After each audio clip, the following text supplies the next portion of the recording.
I sure will. Good morning, everybody. You are listening to The Voice. Come on, dig me now. One and only Steve Harvey. Got a radio show. I thank God for it every day. I try to remember that, too. You know, I try to remember to be grateful. I think gratitude is one of the things that helps keep me grounded. You can go as far as you want in life if you don't mind who gets the credit. Well, that applies to God, too, don't it? I mean, you know, really, if you don't mind who gets the credit, I'm surrounded by very competent people. I'm surrounded by a lot of people who work hard on their jobs, on their career, who are dedicated employees and also just dedicated to their families and, you know, dedicated to their own set of aspirations. I don't expect anybody to work for me forever. I always look at my job opportunities as stepping stones because I want everyone around me really to aspire to be more. I mean, that's really the way I am. I'm not any other way. I'm not trying to hold you to this position, tell you there's no room for growth, any of that. But even though I'm surrounded by these people, I'm grateful that God placed them in my path, in my life, but in my mind, in my spirit, in everything in me, the credit still belongs to God. I'm sorry. The credit still belongs to God. See, if you would just for a moment stop thinking about yourself, just for a moment, I know that's hard, but just for a moment, stop thinking about yourself and realize that maybe you are who you are because God is who he is. Maybe that's the case. Have you ever considered that? That's the strongest possibility I can give to you. You know, how do you think you the one that made it through? How you think you the one after all of the ignorant decisions we have made? And oh my goodness, let's all be honest. Ain't we made some crazy decisions? I'm talking about, man, I have made decisions so adverse to my destiny and career, my promises. I've made some decisions, man, knowingly, you hear me? Knowingly do something wrong. And in spite of all that, I'm still here standing. Okay, come on now. Really? Really? All the dirt you done. Everybody done dirt. All the mistakes you've made. You in the position you in today. Because of what? Because you all that? Because you work harder than anybody else? Look, I work hard. I'll tell you in a minute I work hard, but I don't think I'm the hardest working person out there. I'm pretty sure somebody done worked way harder than I have. So, okay, so you work hard. Okay, cool. I got all that. But man, what about his grace and his mercy? What about his favor? How many times, man, you done relied on that even when you ain't know you was relying on it? How many times, man, God done shown you mercy? You ain't even deserve it. Do you know how many things I've done wrong? I just ain't get caught at it. Let me see how simple I can be here. You speed, you jaywalk, you lie to police when you get pulled over that you wasn't speeding. You go to court and argue you wasn't speeding when you was. You make U-turns. I'm just doing traffic violations. Now, let's get off traffic for a second. Let's get on human violations. You talk about people when you're not supposed to. You indulge yourself in gossip even when you don't really have all the facts. You pass judgment. You lust for people that don't belong to you. You say things to people that you're not supposed to say. So, look, all of us, we all guilty now. See, I'm not saying you do all of that, but I'm saying I'm pretty sure I hit you somewhere in there. Just somewhere in there. You done lied before. You know, you lied recently. I mean, come on. And I'm just saying. So with all that in mind, see, I'm just looking at the little things that we do that we don't get busted for. Not to mention the chips you stole when you was a kid and nobody caught you. Well, that elevated, didn't it? And some of y'all just didn't stop stealing. And next thing you know, you was in a car. Now you're sitting somewhere you don't want to be sitting because of a decision you made. But through his grace and mercy, couldn't it have been worse, though? Without his grace and mercy, could not it have been worse? I know two dudes that got caught in the garage one time trying to break in somebody's house, and the person in the house they broke into just happened to have a gun and held them in the garage, caught them, and held them to the garage till the police came. That's grace and mercy right there, because they had all full right to shoot these two people, but they didn't. The grace and mercy. See, all of us have benefited from his grace and mercy. All of us have done a wrong, committed a sin, broken a law, and somehow through his grace and mercy got by. Doing drugs, buying drugs, slanging drugs, doing something, got by. Jumped on somebody for no reason, got by. You know, so see, how you figure with all that can go on in your life. And then, hold on, let me throw a couple more at you. You can't wake yourself up in the morning, Mr. Big Shot. You don't have the ability to control the breaths that you take. Really, Mr. Big Shot. Really. Let's get real basic with it now. You can't wake yourself up in the morning. That's favor. That's grace. That's mercy.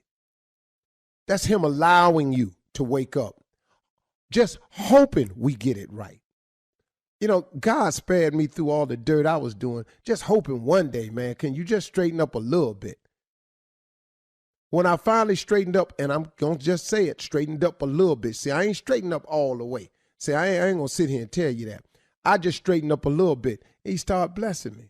So the more blessings I got, I started going, man, maybe I'll try straighten up a little bit more. So I straightened up a little bit more. Now, I still got a long way to go, but I'm straighter than I was. Now, when people judging me, and as they will, and they do, because that ain't right, but they do, and I ain't walking just the way they walk, then here come the criticism. I get it all the time. Stop wanting credit all the time and give out some credit where credit is due. Instead of having somebody patting you on your back all the time, why don't you tell people it was God, man. That you don't really know how you made it. That really, man, you have no explanation for your success. Or you have no explanation why you still exist in the day. Why don't you tell somebody it was God today? Don't be ashamed. It's the truth, ain't it? I mean, really, man. Let's give God some credit here. Give God the credit and the glory and the honor. And like that plaque said, you can go as far as you want in life if you don't mind who gets the credit. All right. You're listening to the Steve Harvey Morning Show. Ladies and gentlemen, welcome to a new day. Man, how good is God? You know what? If you heard me yesterday or you didn't hear me yesterday and you hear me today, do you understand the blessing that is? And I'm not claiming that I'm the blessing that you can hear me. The blessing is that you can hear me because you are here. That's the deal, man. Wow, you got to be grateful about that, man. Be prayerful today, y'all, but be grateful in your prayer.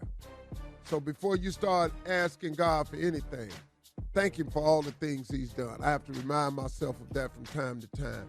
It's such a necessary and important principle to always remember, which is gratitude. Because if you start your day with gratitude, it will immediately affect your attitude, which is in direct correlation with your altitude. It's the tubes, baby. Let's get them together. Steve Harvey Morning Show, Shirley Strawberry, Carla Farrell, Mouth of the South. Why? That's all that we hear. Well, she talks. She talks. People don't get to hear Monica. It is a continuous flow of unwanted conversation. Now, she's very smart, and it's filled with a lot of information that we need to make this show work. But in between that are Southern facts that are unimportant. Example, best temperature for catfishing. Don't nobody really need to know that. But she has that information. Where Jackson State is playing this weekend. Everybody don't want to know that. And but they she are do playing it this somehow weekend. Finds a way to show up and get free tickets from Deion Sanders. It is just an amazing thing right here. She's a fighter for justice and civil rights in Mississippi. Oh, Lord. Ain't no telling how long this fight gonna go on. Clear your throat. And she's checking with her mother every day to see if her mama wants to come to Atlanta. And she gets cussed out every morning for asking. This is the Steve Harvey Morning Show. Ladies, how y'all doing today? I'm great. It's Friday. Wonderful Friday. Wonderful Friday. That's what I can say. How are you? Oh, pretty good. Pretty good. Uh-huh. I'm a little busy this weekend, but that's my life. Oh, what you got? I'm sorry. What you got going on this weekend? I just got to take care of some business. Oh. Some baller business. Some millionaire I sure hope it do. But you know what I found, though? It's just like in Hollywood going to a pitch meeting. The majority of my pitch meetings that I went to did not result in a show getting on TV. And the majority of meetings that I attend almost never immediately result in return in terms of income. But it is called seed planting, y'all. I just keep planting seeds. I just Sowing. keep planting seeds in the ground. Yeah, because I'm glad you said that, because I was about to say, well, why you keep looking to the Because you got to plant seeds, because you're going to look up one day and something you planted 10 years ago going to start sowing. sprouting up out the ground. That's Good. right. Your knowledge. Good. Yeah, thank you for that. All right. There you go. Spread it around. All right. Coming up at 32 minutes after the hour, we'll run that prank back right after this. You're listening to the Steve Harvey Morning Show. All right, Steve, it is time now to run that prank back. What you got? The ring. Run it, cat. That's your favorite part. Yeah. Hello? Hello, I'm trying to reach a Denise, please. Yes, this is she. Hi, Denise. My name is Gavin. I'm actually the head jeweler here at Diamond. Hello, how you doing? I'm good. You brought your ring in. What was it, last week? I actually wasn't here, but you gave it to one of my salespersons, Yes. and Yes. you wanted to get it resized as well as get it appraised, correct? Yes. And you don't have to tell him I did that. So I can do the appraisal on my own. Okay. Wow. Okay, listen. I actually did resize the ring, and first of all, let me be the first to say congratulations. When is your wedding? Thank you. I'm getting married in September. Well, congratulations to you. Thank you. Listen, I don't know how to tell you this. Now, as far as the appraisal is concerned, I've looked at your ring over and over, and this ring is probably worth maybe $50. Excuse me? I've been in this business for over 20 years. But you know what? I'm confused on what you just said. And I understand that. What I'm trying to explain to you is that I've been in this business for over 20 years. I've seen so many different pieces of jewelry, and this is something that you buy late night on an infomercial for $19.99. This is a cubic zirconian stone, and the gold is not real at all. It's like gold plated. Wait. You lost me. You lost me. As much money as my man make, and as much money as my father is putting down on his wedding or has put down. And you gonna sit Ma'am, up here I understand everything you're saying, but Denise, honestly, No. What I need you to do is hold on. Wait. No. I need you to hold on because we need to call Victor. First of all, I can't. Wait, No, sir. Wait. Sir, hold on. Hold on. Can you slow down for a Because I second? need you to hold on because we're gonna get you on the phone, okay? Wait. What are you trying to do? Sir, I need you to repeat to what you just said to me. Okay, man, that's all I need in the middle you to do. of personal stuff, man. You in it. It's personal now. So I need you to hold on, okay? Oh, she calling her man. Okay, thanks. Hello? Victor, Hey, I need what's you up, to listen to this jeweler that's on the phone. I want you to hear this that he just told me. Wait, hold on. What's the problem? What you mean, what's the problem? He gonna tell you what the problem is. Go ahead on, sir. Go ahead on. Who's this? Hello? Yeah, who's this? Hi, my name is Gavin. I'm from Diamonds, and actually your wife, your fiance rather, she brought her ring in to actually be resized. Yeah. And we also did an appraisal on the ring for her, and actually the ring is estimated to be only in the worth of around $50. $50. $50? $50. That's what the man said. Victor, $50. Hold on, Denise. Well, sir, obviously there's some sort of mistake, sir. Yeah, what you got to say about that, Victor? Hold on. $50. That's got to be some kind of mistake. So what did you say your name was, sir? My name is Gavin. I work here at Diamonds. I'm the head jeweler here. I've been here for 20 years. And there's no way that ring is worth $50. I know what I paid for it, so obviously there's some sort of mistake. Sir, there's not a mistake. I've been dealing with jewelry. I've seen it. I can pretty much look at a ring, but I actually went into detail on this one, as I do all of them. And, sir, I promise you, this is probably maybe between $40 and $50 for its worth is concerned. No, absolutely not. That's impossible. I mean, how is that impossible? He's a jeweler. You heard him say he's been doing it for 20 years. So how is that impossible? I don't understand that. All the money that my daddy putting down on this wedding, and you're going to pay $50 for a ring? You bought a cheap ring, sir. No, I did not buy a cheap ring. This is obviously some kind of mistake. You got it. You sure got that right. You sure got that right. So what you got to say for yourself? $50?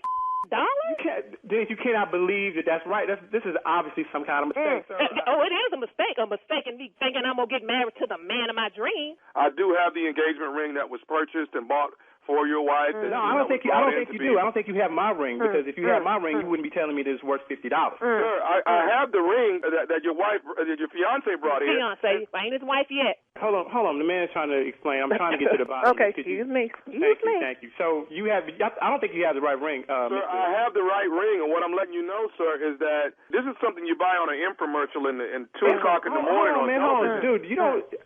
How you gonna come at me like that? I ain't buying no damn ring on an infomercial. I bought the ring from a reputable establishment. I have the receipt. I have the certificate. So obviously the mistake is on your end. Where are you from? The mistake is not here. Sir, you bought a piece of junk. Mister, he's been doing it all these years. How the hell he gonna make the mistake? Where the you come off telling me I bought a piece of junk? I know what I bought. If there's any mistake that's been made, it's on your end. Sir, it's not on my end. Hold on. Don't raise. Wait you one thing, Victor. My dad is paying too much money for this wedding. So you doggone pay $50 for a doggone ring. You wait till I tell him this.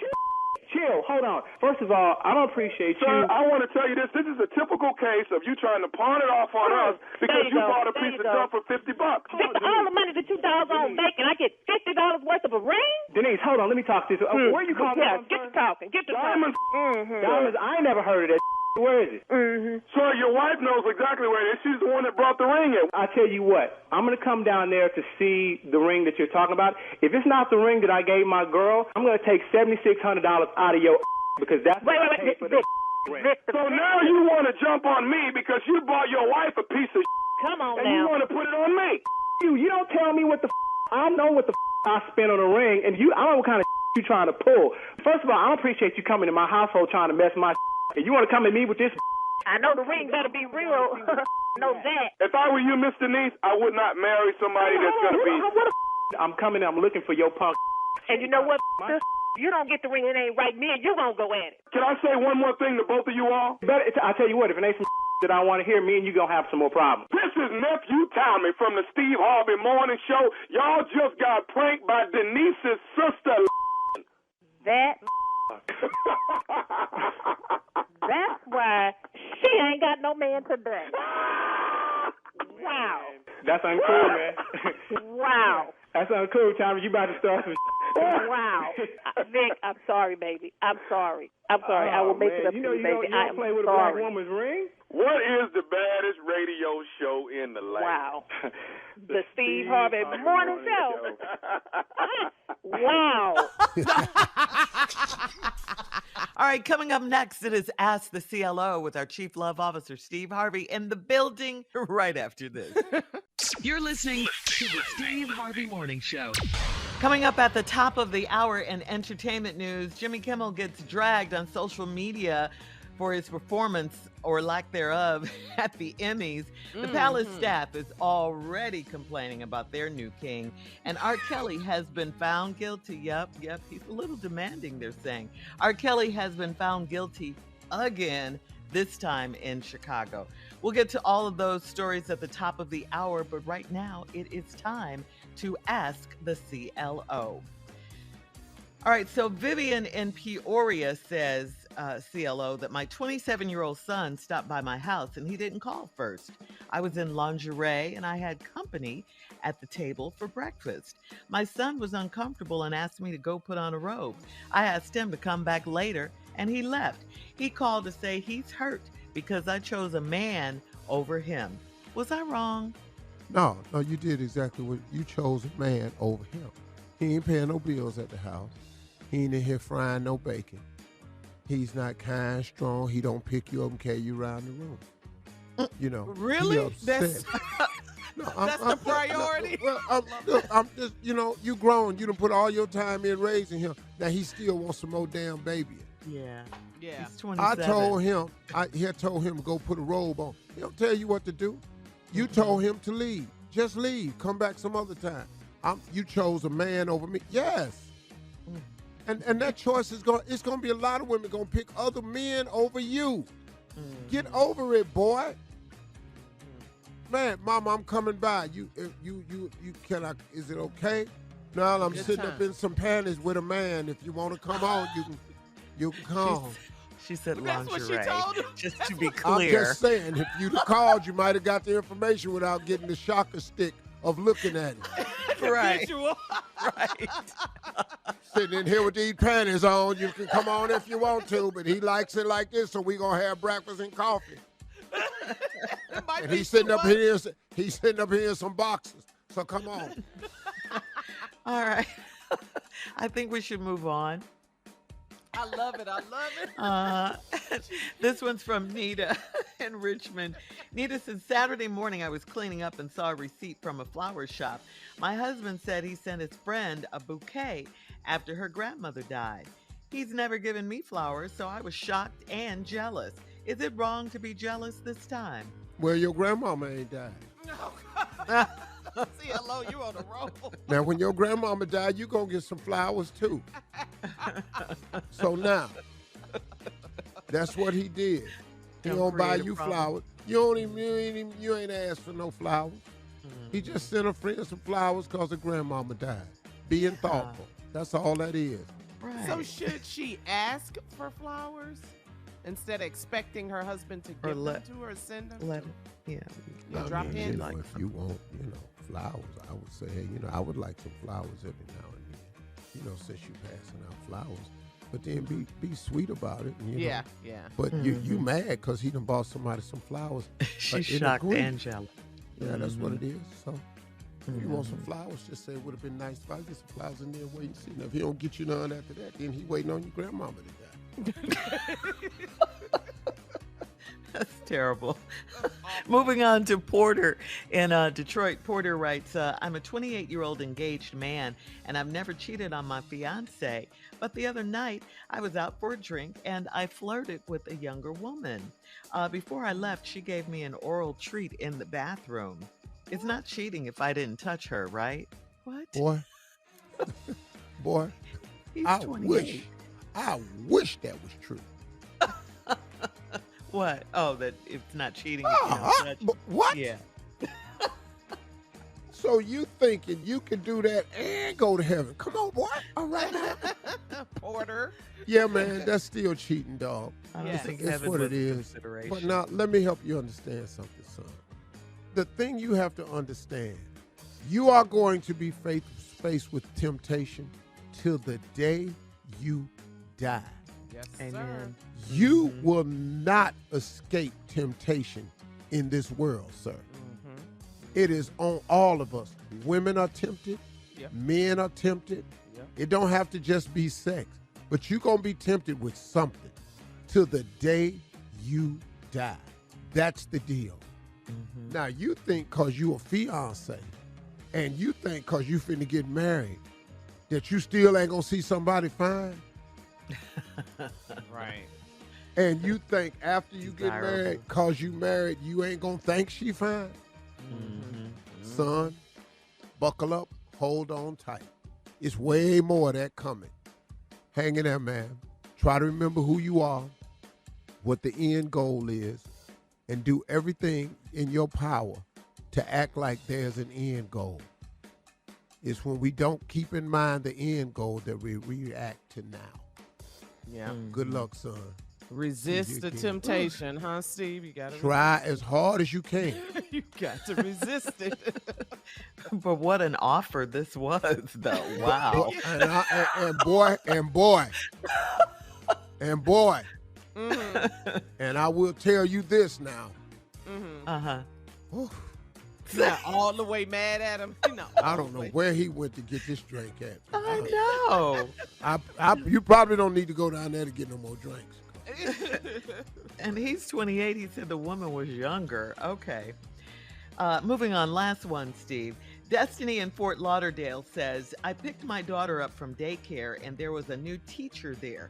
I introduced myself to her and she said she knows me because she's dating my daughter's dad now. It was like a slap in the face because I figured he was having sex with other people. I'm in love with him. How do I move on? Well, Ooh, obviously, that's cold. Yes. Oh, I know you, girl. You're not with him anymore. Mm-mm. And he's moved on and he's dating the lady that's taking care of the kid. Now, you want to know how to move on. Well, let me help you move on. See? Now, the fact that you still love him ain't got nothing to do with the fact that he has moved on. That part. Y'all obviously not together, because if y'all was together and you went up there, this would have been a whole nother thing. Yeah. But She she said it was- informed you, Uh-huh. I know who you are. Yes. Because I'm dating. Cause I'm dating little Dora's name? daddy. Dora. Dora. Cause you know Dora they the name Explorer. they name Because the kids mama named after. Destiny, so the D. Yeah, yeah. I So like you Dora, went up though. there, Destiny, and that she dating Dora daddy. Yeah. Now you upset because you still love him. How do I move on? Well, you can stay there if you want to, but Yeah. he's not there. He's gone. I don't know how much more help you need. And take Dora with you. You need to find a new daycare. You've abandoned me. By doing that every day. Love don't live here anymore. Wow. All right, CLO, thank you for that. Coming up at Just the off top, Baker Street. coming up Love at the top of don't the hour. live here no more. We'll have some entertainment news for you right after Whoa. this. Sing it, Steve. You're listening to the Steve Harvey Morning Show. Okay, so people have been trolling this year's Emmy Awards presenter, Jimmy Kimmel, saying he used his, quote, white male privilege when he laid out on the stage during Quinta Brunson's Emmy acceptance speech. The Emmy was a historic win for Quinta for her writing on the new comedy series that we love, Abbott Elementary. Such Yes. a funny show, such a good show. Right before Quinta won, actor Will Arnett dragged Kimmel on stage as part of a comedy bit where Kimmel was to pretend that he had passed out from drinking too much alcohol after losing the Emmy for his late night show for the 13th time in a row. Instead of getting off the stage and allowing Quinta to have her moment, Kimmel just stayed on stage, just stretched out on the floor. Brunson tried to move him by shaking him and saying, "Jimmy, wake up, I won." But he just stayed on the floor with his eyes closed. Viewers dragged him on social media, accused him of stealing Quinta's spotlight. Quinta has addressed the incident and add a little humor. Take a listen. I know Jimmy Kimmel, and I don't know, I felt like the bit didn't bother me that much. I don't know what the internet thinks, but I don't know. I know him. Honestly, it was kind of, Jimmy gave me my first like big late night spot and was one of the first people to see Abbott, and one of the first people, he Instagram messaged me that he saw this comedy and thought it was one of the greatest comedies of all time, and he was so excited it was going to be on ABC. So I think in that moment I was just really happy that it was Jimmy up there. I kind of consider him one of the comedy godfathers. I'm a huge fan of Will Arnett. So I was wrapped up in the moment. I don't know. Tomorrow maybe I'll be mad at him. I'm going to be on his show on Wednesday, so I might punch him in the face. I don't know. We'll see what happens. I love it. Love her. Love I mean, that was love pretty it. cool because you know what? I know Jimmy Kimmel personally, man. He's Yes, not a you do. mean-spirited guy when it comes to Yeah, stuff like I don't that. think he I think also, you know, when they started the bit, they don't know who the winner's going to be. Right. That's true. Yeah. That's a good point. It's not Steve. like while she was talking, he walked out there and then laid on the stage. Right. Right. So I don't think he was trying to intentionally upstage her moment. I don't see it as white privilege or nothing like that. I see it as a joke. And the joke, the timing of it got in the way of her. But like the girl said, Quinta. Yeah. Quinta. she Oh, don't yeah. give a damn. She happy, you know. I mean, But Jimmy Steve, does some cool stuff for her, yeah. Yeah, really. And instead of being a guest on Jimmy Kimmel Live again, Wednesday night, Quinta did a takeover of the show. She took the show over, and we're happy to report she didn't punch him in the face. But well, even if she she did her did, that thing would on have the been show. funny too. But Yeah. I see the whole thing about Jimmy doing white privilege. That's not what he did. Yeah, It's- but people it's took not. it that way on social Yeah, but media. so, the look, trolls. come on, y'all. Yeah. Come on, y'all. Yeah, we Come don't on, have to y'all. cancel everybody for everything. He didn't know she was gonna win. It was just part of She the. was up against the several bit. people. Yeah. Yeah. Mhm. And that's a comedy bit. I'm gonna lay out here if I don't win again for the 13th time, like I drank too much. It didn't matter who won next. Right. So if it And- had been a white person who won, would he There have would be been no doing white outrage. privilege? Yeah. Yeah. And and her thing was, she was happy that she won in the moment. She was in her moment. And she look, wasn't man, mad She at comedy- got into Yeah. it. She got Yeah, into she it. did. She said, Wake up, Jimmy. I I won. So she Yeah. included him in that. Mhm. too. Yeah, and she said she was kind of happy he was up there because he gave her first break. He's a really cool guy. Yeah. You can't do nothing in comedy no more. No. Right, everybody being offended. Man, y'all relax. Now the new rake is Jimmy Kimmel for standing on stage. I mean, come on, man. Come on. Oh. Yeah. All right, we're moving on, Steve. We know that the Queen hasn't even been laid to rest, and the palace staff is already complaining about King Charles's outrageous list of daily demands. Okay, according to a former butler to Queen Elizabeth and Princess Diana, the king demands that his pajamas are pressed daily. Hell His yeah. shoelaces, his shoelaces are pressed with Hell a flat yeah. iron. Hell yeah. With an iron. The Come on, bath King. the bath plug has to be in a certain position, and the water temperature has to be just tepid in a bathtub filled only half full. The Right. king also has his valet squeeze 1 inch of toothpaste onto his toothbrush every morning. Hell yeah. According Come on, King. According to staffers, the king also sends a van of his possessions ahead of his arrival when he travels, so he can have his own bed, his own furniture, and pictures in his room. And he reportedly takes his own toilet seat and Kleenex, velvet toilet paper, King. velvet toilet paper. You better wherever be he goes. king. You better do it. So I'm so wiping my obviously- butt with velvet toilet tissue. What is And this if you velvet? keep on, you gonna be in here doing it. Now report something else that I do, and you gonna get the job of wiping me. Boy, you don't understand. Charles been waiting to be king for a long ass time. 73 Charles, years. Charles said, boy, look at here. When I'm king, y'all gonna get the iron in these damn shoelaces. I want these pajamas Change pressed it. out right here. I want 1 inch of toothpaste on my damn toothbrush. Put 1.5 inches on there and see what happens. Put 3/4 of an inch on there and see what happens. I want 1 inch on that. And where is my velvet toilet tissue? Damn it. I've been king long enough for y'all to know this now. You've been a king for 2 days. I've been king 2 damn days. Bring another shoelace in here that ain't iron. And put them in the shoes where I can see you. Your Grace. King Your Charles, Majesty. boy. Boy, he getting it Velvet in. toilet Where paper. I want Work a on new that. toilet seat every time I sit my ass on it. Yeah. My furniture, my pictures, all of that. Kill y'all. Coming up in Everything's 20 happening. minutes after, Oh, we'll thank talk you, about early birds, people who get up early. Did you say Earl? Right after this. Ain't nobody Or saying early Earl. birds. People who get up early. Right after this. You're listening to the Steve Harvey Morning Show. People who get up early, like us, are happier and mentally stronger than those who stay up late and sleep in. That's according to a University of Pittsburgh study. Now, this is especially true of older adults. The research found that people who get up early are able to stay active during the day, they are happier, and they get more done daily. So, to you, Steve, I asked the question, why is it important for you to wake up early? We know you have to be at work, but do you feel bad when you oversleep? Do you feel a certain way if you Yeah, don't I mean, get up I'm early? at an age where I don't want to miss nothing. Mm-hmm. And sunrise is such a special part of the day. It's like Yeah. even when I'm doing the radio show now and we have to Zoom, because COVID changed everything, right? That's right. So we still not together. We still Zoom and doing our radio show. Yep. I got all the shades in my studio up, waiting for the sun. Sunrise. Yeah. Oh, that's my favorite part that of was the a day. moment.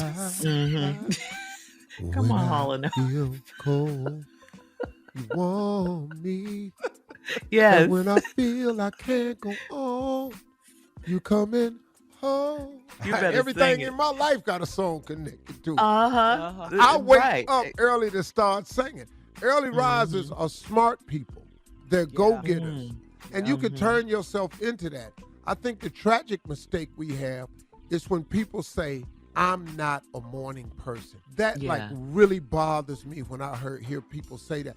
And so many people put that claim on their life. I'm just not a morning person. That's sad because the goal is to see morning every day. Hello. And when it gets here, for you not to want it is counter to everything you could be. It could be one of the reasons your life is not in a position that you want it to be. I'm going to tell you right now, I don't know any truly successful people who are not morning people. Because I don't know how you start your day with that as the mindset. I'm not a morning day. You immediately erase the chance to show gratitude for waking up because you mad because it's morning. So they get up and get it. Successful people are up early getting it, making moves. And they show a form of gratitude. When you're not a morning person, you throw away the moment of gratitude for morning coming. If you work graveyard shift, 12 midnight to 8 in the morning, obviously this don't apply to you. Right, or if you're because you're still working. I mean, of course this don't apply to you. But the average person don't work graveyard shift. All right. Coming up at 34 minutes after the hour, a nursing home thought that hiring a stripper would be great entertainment for its residents. We'll find out what happened right after this. You're listening to the Steve Harvey Morning Show. A nursing home for retired Army veterans in Taiwan was forced to apologize for hiring a stripper to perform for its elderly male residents. The stripper was hired as entertainment for the center's Mid-Autumn Festival, which is a big celebration in the Chinese culture. A resident posted a video of the stripper's performance on his Facebook page, and it went viral. The stripper had on a mask and some lacy lingerie and was giving an elderly man a lap dance in a wheelchair while thrusting her breasts in his face. The man was groping the woman as she danced on him, and other elderly residents were clapping along to the music enthusiastically. The senior center received a lot of backlash and ultimately issued a statement. Quote, "The intention of the event was to entertain residents and make them happy. We are very sorry for the offense this has caused." To y'all on Facebook. Yeah. Because all the male residents was in there the time of their life. Yeah. Got this bad chick with these window pane panties on, sitting up in there giving me a lap dance. Girl, come on. Got your breasts in my face? Girl, I didn't think I'd ever see this day again. Let them live. Let them be free. Them veterans was in there, tears running down their face. What he's bringing back memories, man, when they was serving duty. They was out on the weekends, man. Man, y'all quit tripping. Y'all always messing with somebody. Men in there having the time of their life, man. One more time. Yeah. Man, they sending messages down to the director. Can I get the lap dance next Saturday? Right. But what about the other? I got 5 on it. What about the other residents that were clapping enthusiastically? Hell yeah. To the music. How long is she going to be here? Is we all getting lap dance? Yeah. Right. If she could just climb between me and this walker. And just let me scoot your ass around on this floor like we dancing. Yeah. What's the harm in that? Let them live, man. It made them One happy. dude put it on Facebook. Look what senior night activity is this Friday. God, dog.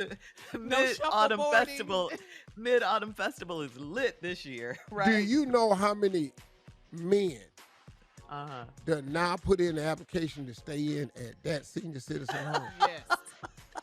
Usually they don't want to go, but now They got a waiting list, Steve. yeah. Oh, they said you getting all types of. Anybody died yet? You're right. I heard there's an opening coming soon. Don't forget about me. Move me up the list. They bribing people. No, Dad, you guys can stay here in the house with us. We don't want to take stay care here. of you. Look at this. Bring all this jello in here. Where's strippers at? Somebody finna Wow. We don't have to march for everything. Let them people yeah, it was just they were just having fun, like the nursing home said. The intent of the event was to entertain the residents and make them happy. And it did. We do what we want to do down here. Now, fellas, we can do this every Saturday if you don't post it. All right, come on. Okay. But can we keep the video for ourselves? Yes, sir. What was the stripper working with, Steve? What she look like? Oh, I don't know. Well, first of all, she wasn't. She had a mask on. Because they didn't got a low budget now. Oh, she wasn't fine. But that didn't matter. Half of them can't see good no how.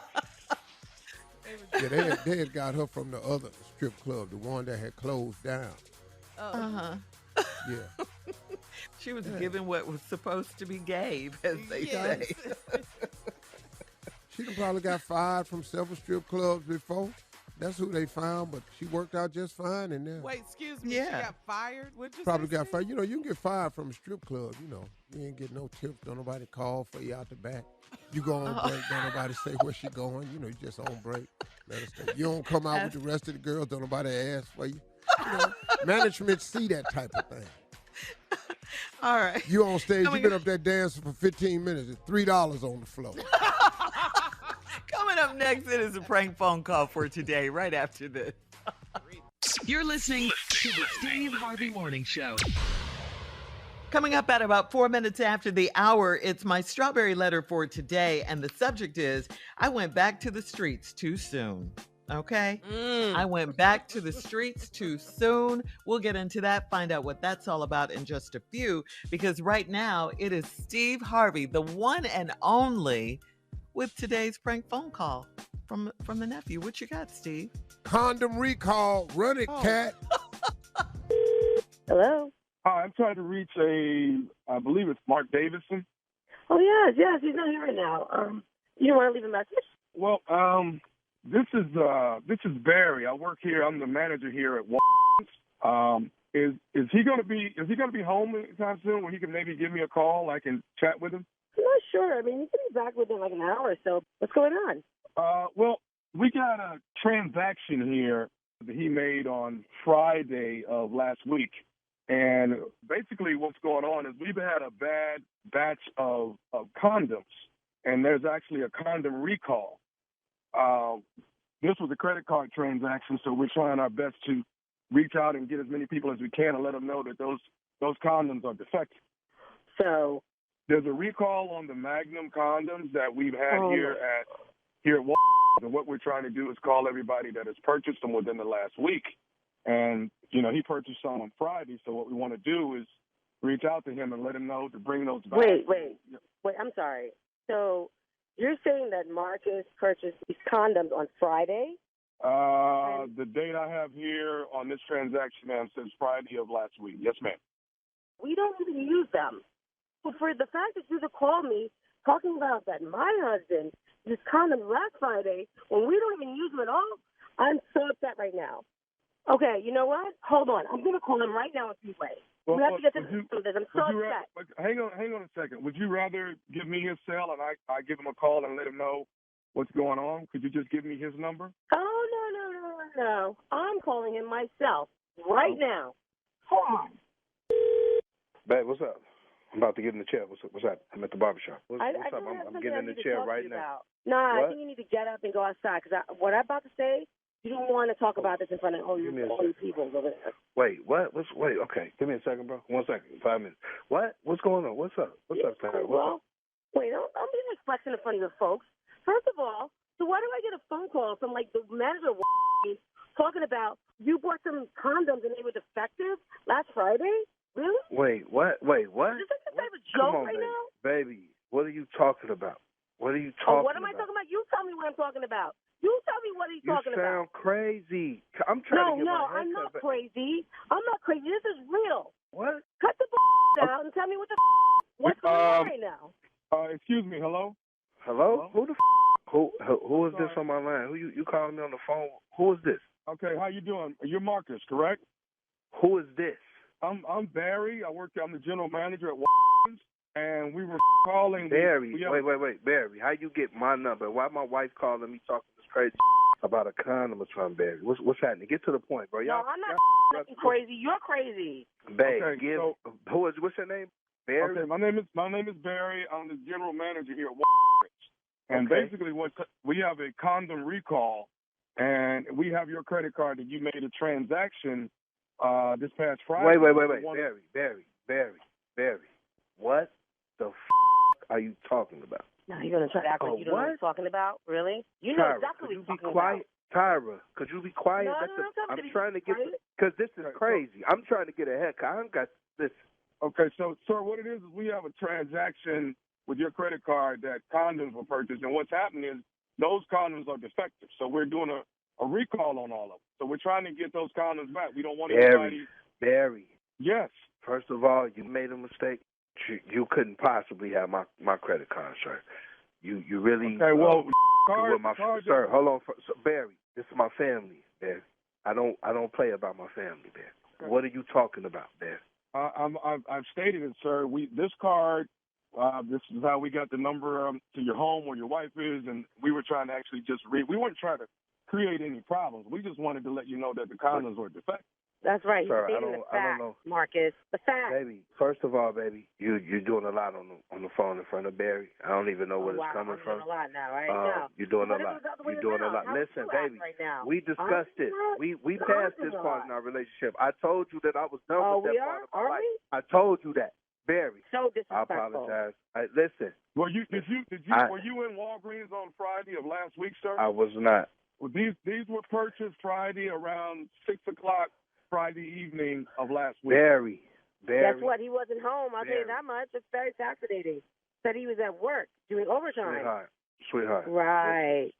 Let's stop. I see the picture now. What picture? Barry. See, you got my wife talking crazy. I mean, what are you? Barry. Yes. Talking about the defective. Weirdo, Marcus. Like, this is wrong. This is dead wrong. Baby, I didn't do this. Baby. I'm so disgusted. First of all, we don't even use condoms. I'm so disgusted with you, We don't even use baby. We don't even use condoms. Why at my clearly why would I purchase? Else. Clearly. First of all, Mr. Marcus, this was a pack of 12. You remember buying a 12-pack of Magnum? I don't. I still can't trust you. We passed the Magnum. That's a lie. Why are you on here believing this? Oh, you know what I'm saying? You know what I mean? I wouldn't have spoken to God about this. This is some bullshit. I can't. Barry, I can't believe you doing this. Wait a minute. Hold on. Barry. Yes, I didn't do this, sir. I'm here. I didn't do this. Barry, you got to be out of your mind calling me with this. You got to be out your mind. You're the person that bought the damn condom. You did, not me. Barry, you're the person. You're the person that's been accidentally cheating on your wife. Wow. Hey, dude, I didn't do this. Tommy the one did it. It wasn't me. Wait, what? Barry, I don't know no Tommy. All I'm saying is, Tommy told me to call you because you the one bought the condom. Tommy said you bought. Who is Tommy? Nephew Tommy from the Steve Harvey Morning Show. Both of y'all just got pranked. Oh my God! I can't believe that. Okay, you gotta be kidding me. Nephew Tommy? Okay, Tyra, your sister Trish is who got me to prank y'all. Oh man, well I guess we're gonna be leaving her out at the holidays, huh? She ain't coming to the house, man. You ain't here cursing me out on this phone. You know I love you. You know how I feel about you, man. All right, man. Much love, both of y'all. Y'all gotta tell me this. What is the baddest, and I mean the baddest, radio show in the land, baby? It's 2020. Give it to me. What is it? It's the Steve Harvey Morning Show. That's right, Steve Harvey Morning Show. Yeah, that's it. Kind of me laughed call. at that. Hey, listen, watch me this Friday on Ready for Love. Ready to love. Ready to love. To fall with what? Two. Say it right. Prepositions here. Fall, won't, wish, ready, wish, love. You can call it what you want to call it. It's on. Ain't Ready but one to show. love. He been on there 7 years. Give him that. Just go and bring him on. That's it. Got some dates. Tommy got some dates coming up. Go to nephewtommy.com. Find them. Junior got some dates coming up. Go to junior.com. Find them dates. Not junior.com. Yeah, He's just making this stuff up. If you ain't here to promote yourself, what you want me to do? You're raggedy promotion. Yeah, well, you think he'd be on the radio doing that his damn self. That we, he the one with it. What, Steve? We gotta go. You know, he the one got it, and he ain't on here talking about it, but we supposed to talk about it. I don't have it. Hell, I'm sick of supporting people. All these damn cause kids hope. Well, we hope he come to work Monday. Coming up next, Strawberry Letter. Subject, I went back to the streets too soon. We'll get into it right after this. Crazy. You're listening to the Steve Harvey Morning Show. It is time now for today's Strawberry Letter. And if you need advice on relationships, work, sex, parenting, and more, please submit your Strawberry Letter to steveharveyfm.com and click Submit Strawberry Letter. We could be reading your letter live on the air, just like we're going to read this one right here, right now. You never know. It could be yours. Strawberry Letter. Oh, that's Thank the you, intro? Steve. Yep. There you go, With Shirley. you. I cannot with him. Subject, I went back to the streets too soon. Dear Steve and Shirley, I'm a 31-year-old single female, and I just broke up with my boyfriend after 2 years of dating. I gave him all I could in our 2 years of dating, and he didn't show up for me in a way that proved to me that he wanted to get married. He kept on going to the club and hanging out in the strip club. I couldn't get him to spend time with me on the weekends, and I was done with fighting for his attention. A week after we broke up, I had a party in a private room at a hookah lounge. He popped up and had a problem with me being out so soon. There was a life-size picture of me in a corner with the words "Back to the Streets" on it. This is what he was most offended by. He told me that he had hopes of us getting back together, but this showed him that I was really done with him. I was tipsy and happy that he happened to come to the club that night and saw me celebrating being free from a dead-end relationship. A few days after that, his mother called me and said that her son, my ex-boyfriend, felt some kind of way about me celebrating our breakup. I was respectful to his mother, but I felt justified in my actions. Now, a few months later, I do feel bad about claiming the streets, since nothing is in the streets and men really don't want to commit to women nowadays. I called to apologize for embarrassing him, and he wasn't trying to hear it. I told him that I was willing to be patient with him, and he said he's no longer interested. My mom said he's using my back to the streets party as a way out because he wasn't ever planning to make me a priority, and he was going to string me along for a long time. Is my mom right? Should I stop asking him to come back? What? Yes, you should stop asking him to come back. He told you he was no longer interested. You felt justified in your actions. You wanted to leave this dead-end relationship. What has happened? Yes, listen to your mom. Leave that man alone. You were out, you were free and clear, you were happy. Now you're feeling guilty and feeling sorry for him. Believe me, that's all it is. His ego wants you back just to say, or at that time anyway, just to say he could get you back. If you go back, he'll only do the same thing to you. But remember, he said he's not interested. He hasn't changed. Uh, you're on your own, and your own mom said that he was never planning to make you a priority. Believe her. He showed you in his actions. All he wants is revenge right now. You have to remember why you left him in the first place. Remember what you said in the letter? He spent all of his time at the strip club. He had no time for you, especially on the weekends. He did this for 2 whole years. So please wake up. Don't fall back into that old pattern you were in with him. You were constantly fighting for his attention. Just go on with your life. Forget him. He is no longer worth your time. You're still worried about him and what he's doing. You won't have time to meet someone new. Okay, so let him go. Bye. Steve? Wow. Easy letter to do. Shirley's 100% correct. Easy letter to do. Yep. I went back to the streets too soon. My response to that title is, no, you didn't. It's real easy. It's just amazing. I love the way men switch it, flip it.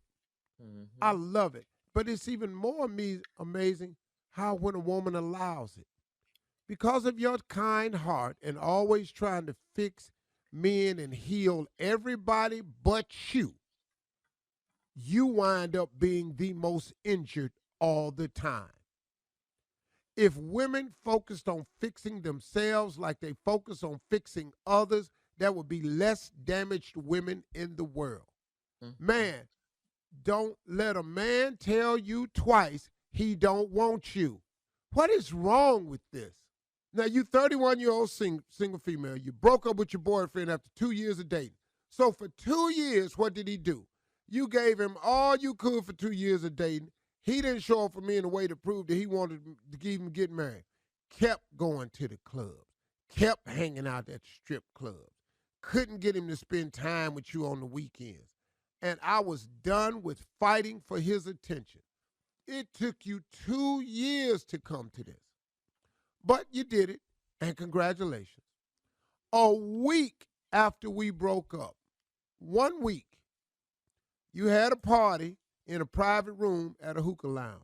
He popped up and had a problem with me being out so soon. How could you get over me so quickly? Well, I've had 2 years to get over you.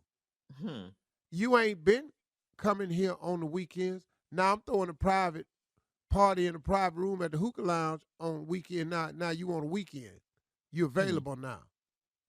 You know, there was a life-size picture of me in a corner with the words "back to the streets" on it. Okay, cool, great. Affirmation, positivity, funny. Back to the streets. That is what he was most offended by. You know why he was most offended by? Because he from the streets. He in the streets. He know what's in the street because he out there in them. He told me he had hopes of us getting back together, but this showed me that I was really done with him. Yeah. Okay. And we wasn't really together, though. Right. We gonna get back together so you can ignore me for 2 more years? All right, hang on, Steve. We'll have part 2 of your response coming up at 23 minutes after the hour. Today's Strawberry Letter subject, I went back to the streets too soon. We'll get back into it right after this. All right, come on, Steve. Let's recap today's Strawberry Letter. The subject is, I went back to the streets too soon. Well, you didn't. 31-year-old, you dated a boy for 2 years. You gave him everything you could for 2 years. He stayed in the streets, kept going to clubs, kept going to strip clubs, never wanted to spend time with you on the weekends. You couldn't get him to spend time with you, and you was done with fighting for his attention. Then a week after y'all broke up, you threw a party at a private room at a hookah lounge, had a big picture of yourself up in the corner that says, "Back to the streets." He popped up, which he ain't been popping up on weekends, but here his ass come. He popped up at the party. Right. And then he said he couldn't believe he had hopes that you all was going to get back together. But this showed him that I was really done with him. He didn't say I was wanting to be committed to you, that I wanted to treat you right finally. Right. All he said was, I want to get back together with you. And all that means is I'm going to continue to treat you the way I've been treating you. And I just want now you to be able to accept it more. I was tipsy and happy that he happened to come to the club that night and saw me celebrating free from a dead-end relationship. And the reason you was happy and admitting it is because you was tipsy. You probably need to get tipsy a little more often then. Because if that makes you see what it is better, then go ahead. Okay. A few days after that, his mama called me and said that her son, my ex-boyfriend, felt some kind of way about me celebrating our breakup. Mm-hmm. I was respectful to his mother, but I felt justified in my action. Right. And you were. But his mama called and said her son felt some kind. So? Right. Mm-hmm. So now everybody around him got to coddle him. You got to coddle him. His damn mammy got to call you talking about he feeling some kind of way. I give a damn about your mammy calling me. Would you stop saying that word? Your ragged ass son. Why don't you ask him why we broke up? Calling me, talking about he feeling some kind of way about celebrating our breakup. Hell, we couldn't celebrate the relationship. Might as well celebrate the breakup. Great point. Now, a few months later, I do feel bad about claiming the streets since nothing is in the streets and men really don't want to commit to women nowadays. You had one who was in the streets, who didn't want to commit to you nowadays or none of the entire 2 years. I called to apologize for embarrassing him, and he wasn't trying to hear it. Man, this dude is a manipulator at the highest level right here. Yeah. He is a manipulator. So now he gonna make you crawl. How you swim? You ain't got to apologize for a damn thing. Embarrassing him. First of all, you didn't invite him to the party. Right. He popped up and saw you back in the street sign. So, ego. Yeah. My mother said he's using my back to the street party as a way out because he wasn't ever planning to make me a priority and he was going to string me along for a long time. Is my mom right? Your mother is 1,000% correct. Yes. Oh, but I got news for you. Should I stop asking him to come back? Now, you need to stop being stupid. Ask him to come back to do what? You didn't like the 2 years you had with him. You want a relationship with a man to stay in the clubs and go to strip clubs and don't spend time with you on the weekends. You want that for what? Do I stop being stupid? He wants you back to continue to going along with what you've been going along with, and this time he gonna do even more. You be a fool to go back to this manipulator. Now, here's my best point for you. His mama called and told you her son was hurt and felt some kind of way about you celebrating y'all's breakup. Your mama called and said he's using your back to the street party as a way out, and he wasn't ever planning to make you a priority, and he was going to string you along for a long time. Now, you had two different calls from two different mamas. One of the mothers only has her son's interest at heart. Yep. And one of the mothers has her daughter's interest at heart. Which one sound better to you? Right. Ooh, Right. Listen See, to which your one sound mother. better to you? Listen to your mother. girl. Two mothers called you. Mm-hmm. Which one of these mothers called you on your behalf? Yeah. You know what? Right. If this boy's mama was real right, you know what she'd have said? You know what? I know Deontay ain't been doing you right. Not Deontay. And I know Deontay has made some mistakes. But I think he might have come to his senses.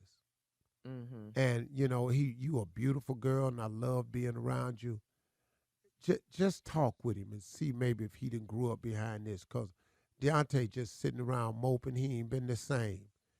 That's what the phone call that could have made sense to you. Right. But this other phone call she made, quit taking this heifer's call.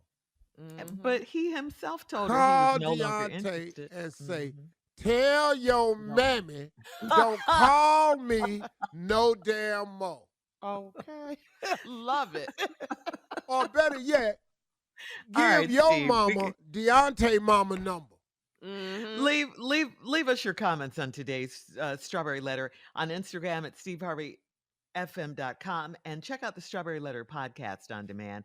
Coming up next, pregnant Abby De La Rosa defends her polyamorous relationship with Nick Cannon. Oh, really? We'll find out what that's all about right after this. You're listening to the Steve Harvey Morning Show. Okay, so Abby De La Rosa, in case you don't know her, she's one of Nick Cannon's many baby mamas. Well, she describes her relationship with Nick Cannon as polyamorous.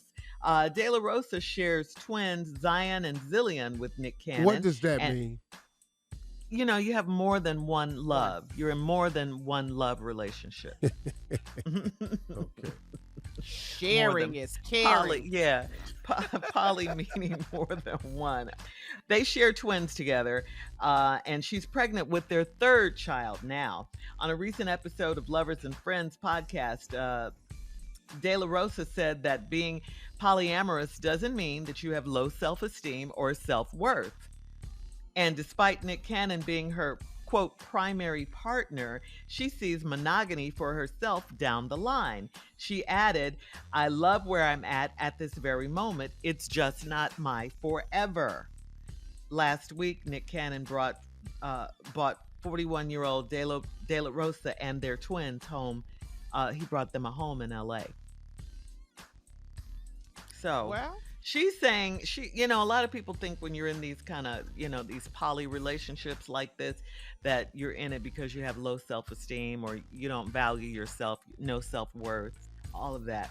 But she's saying that's not it. And she's cool with the situation. She's saying at this very moment. Like she said she's cool with it for now. It's just not her forever. But if it's so 41. Cool, why isn't it your forever? Well, you're 41. Yeah, she's 41. She just got a new home from Nick Cannon. You ain't never been nobody else's forever. I don't know what you're waiting on. What are you saying? The clock is ticking. Mm-hmm. So what are you saying? Because she's saying this is not her forever. But let me explain you're something 41 and you keep having... Well, your actions defy your words. Yeah. See, if this is not your forever, do you understand that you have to do things that bring about your forever? And if what you're doing right now is forever the same, producing the forever same results, then what you think your forever fitting to look like?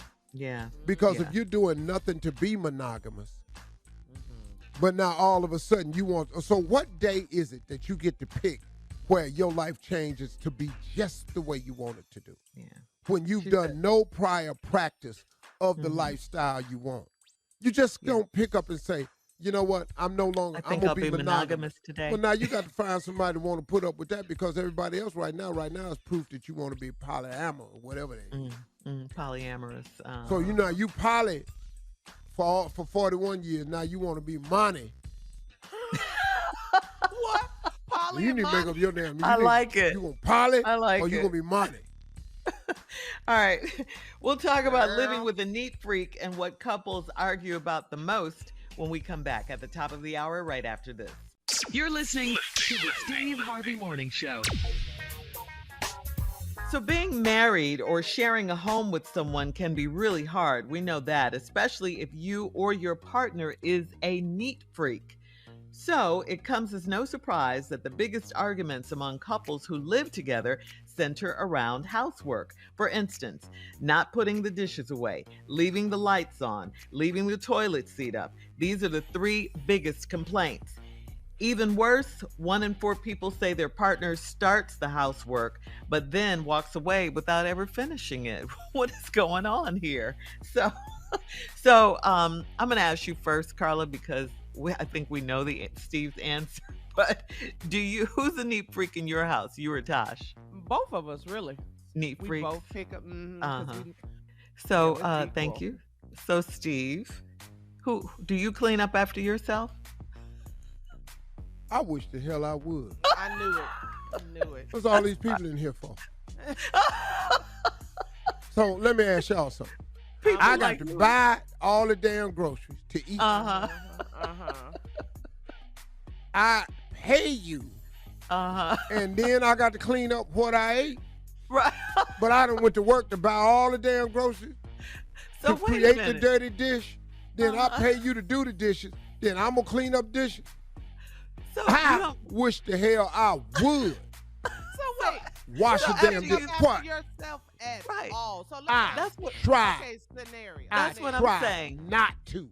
When you eat. Wait. But when you eat, Go ahead. I just wanted to ask. First. I'm gonna do mine. You do the kitchen. Yeah, when you eat, you know, when you eat your dinner and all that, you don't take your plate and put it in the sink, or you. When just I get eat my up. dinner, I get up from the table and go do something else. There's a sink right there. Just put your plate in the sink. It is right there. And there's a person somewhere around here, too. Next question. Okay. You pick up behind yourself in the bathroom and all that. Put your stuff in the dirty clothes. I take my clothes off. Yes, sir. Lay them in the floor. I get in the shower. I shower. Yeah. I take my used washcloth. Lay it in the floor. I get out, I get my towel, I dry off. I lay my towel in the floor. I walk my naked ass across my bedroom over to my closet and put something warm on. Yeah. When I go to bed at night, I take it off, lay it by the bed. I climb in the bed because I sleep naked. Okay. I wake up in the morning, go into my bathroom and brush my teeth. Yeah. I can still see that stuff in the floor from last night. I still see them clothes by the bed this morning. Yeah. I walk right into my closet. Yes. I put some new stuff on, and I come to the studio. Okay, so you when brush I your get off, I bet not to see none of that stuff. Oh, okay. So you brush your teeth, you put the toothpaste up and all of that, right? You put you put it back. I put the cap container. back on the toothpaste because I don't like that little crust to build up. Yeah, on my yeah. toothpaste. Okay, that's something. Yeah. Okay. But that's it. As far as putting the toothbrush back and all that, that ain't no man. Just lay your toothbrush out on the counter. No, my toothbrush stands up because it's electric. Okay. Let me ask you a question. So do you have velvet toilet paper? Like we did a story earlier No, about. I have Toto toilets. What's that? And what do they do? Toto toilets, the warm seat. Okay, I've heard of those. The washers. And the dryers.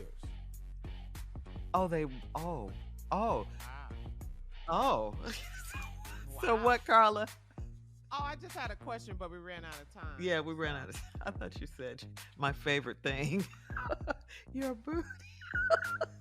All right, we'll be back with more of the Steve Harvey blow Morning dry Show. your booty. In case you was wondering. Y'all can look it up. It exists, I'm telling you. Yeah. Coming up at 20 minutes after the hour, we'll have more of the Steve Harvey Morning Show right after this. You're listening to the Steve Harvey Morning Show. So, you know, we've all been on a flight with a baby that cries the entire time. We've all been there. So what if you could pay extra to take an adults-only flight? Would you pay the upcharge? A travel vlogger brought up the idea in a recent TikTok after a child cried for an entire 3-hour flight.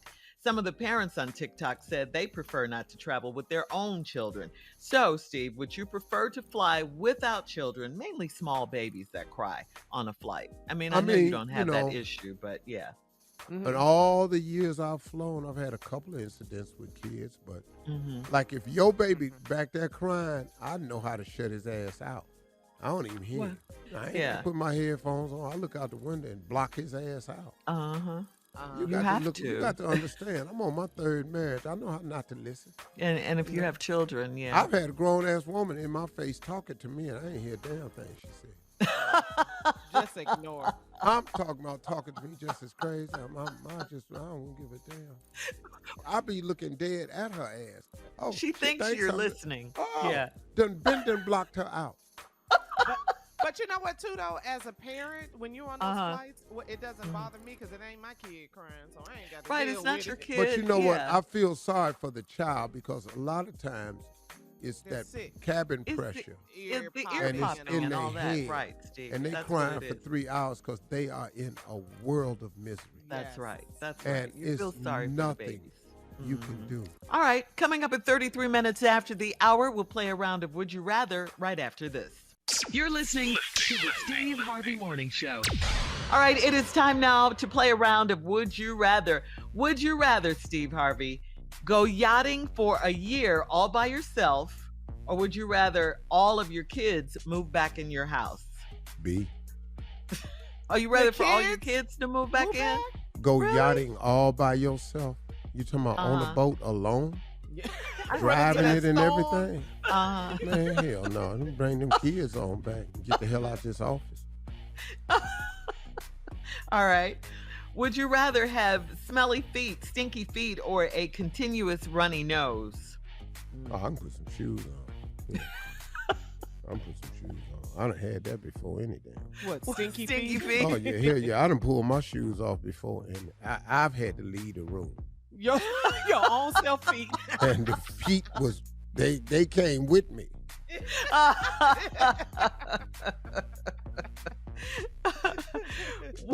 Would you rather jet ski in the ocean or parasail parasail over the ocean?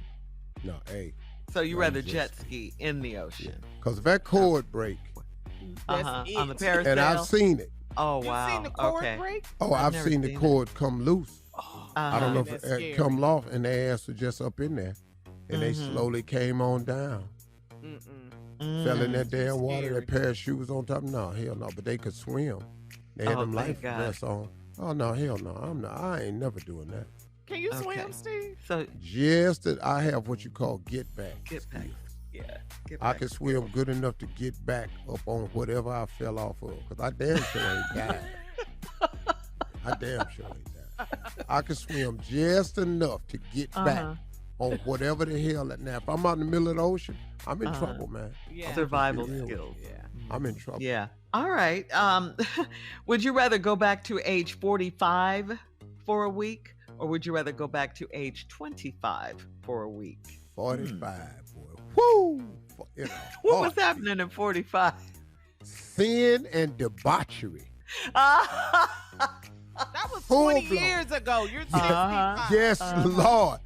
That was. That's around the time. Man, let me tell you something. From 43 to 48, woo! That 5-year run right there, epic. Not epic. So you'd rather go back to 45? Why not 25? Hell no. Ain't had nothing. No money, nothing. Hell no. Brandy Carly was born. I had nothing. No, Lord.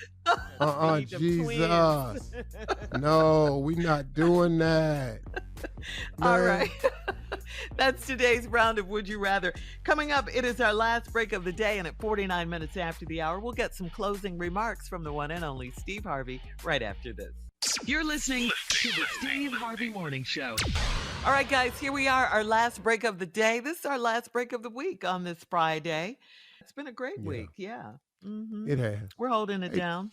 Hey, guys, I got some closing remarks today. Okay. All right, let's have them. And it's kind of like a little bit of reflection. But in the reflection, there's been a lot of teaching moments I've had. We were kind of talking about it on the radio on a commercial break. And I was telling the ladies that in 2005, when I was 48 years old, it was one of the most pivotal years of my life. Because I had lost and gained everything in the same year.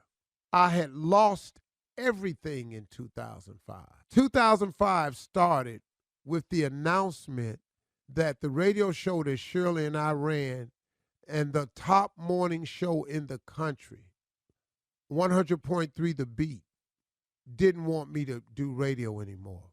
And so they had told me that they were going to get rid of me. I said, if you do, I'm going to expose you publicly for all you've done, calling yourself Black Radio, being ran by certain people, and I was going to expose you. So I said, now you're not going to put me off. I'm a walk off. And so they said, well, when will that be? I said in May. So for 6 months, 5 months, from January to May, I knew it was the end of my radio career. But a woman that worked for Radio 1 told me, I will make sure that you never work in radio again. She told me point blank, I am going to ruin you. And I was just looking at her like, really? That's amazing. But what she didn't know, what I had heard that from a woman before, so it wasn't new to me. So when May 23rd came, I had planned my exit from the radio, and we were calling it Black Friday. Everybody in the city of Los Angeles wore black that day. When I walked into work, what I was surprised was that everybody on the floor, all the salespeople and everybody wore black. That people were double parked outside, and over 3,000 people had came and gathered around the radio studio that morning, and the ticket police came up and said, since it's Black Friday, to honor Steve and Shirley Strawberry, we're not going to give away any tickets today.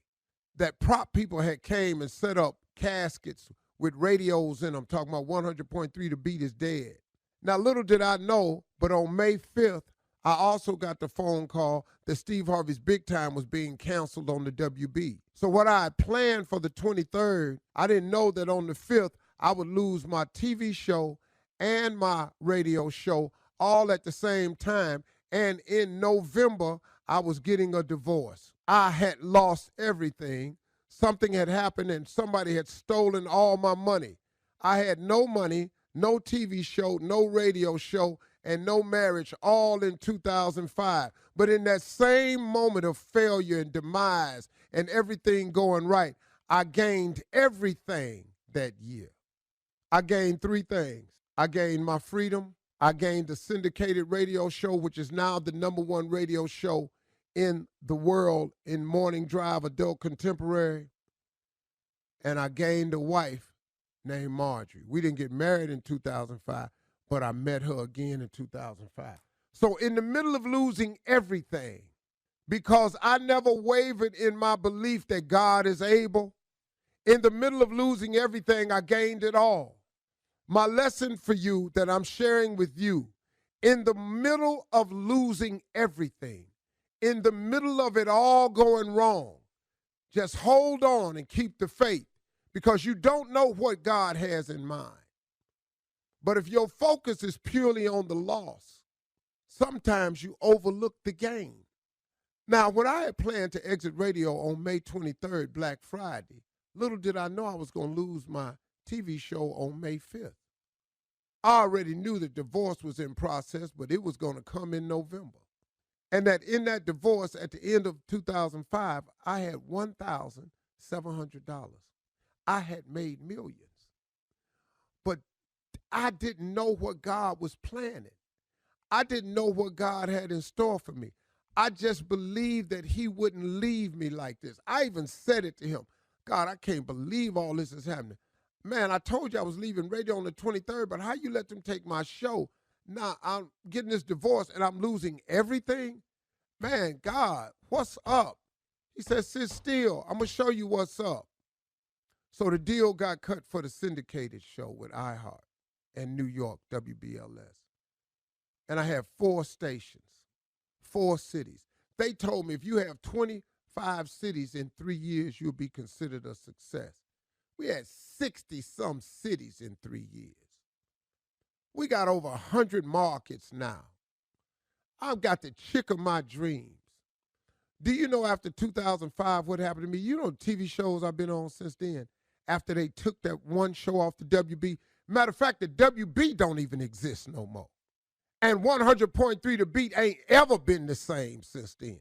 And that lady that they hired is gone. And the lady that told me she would ruin me, she gone. You don't even know her name no more. All in the middle of failure.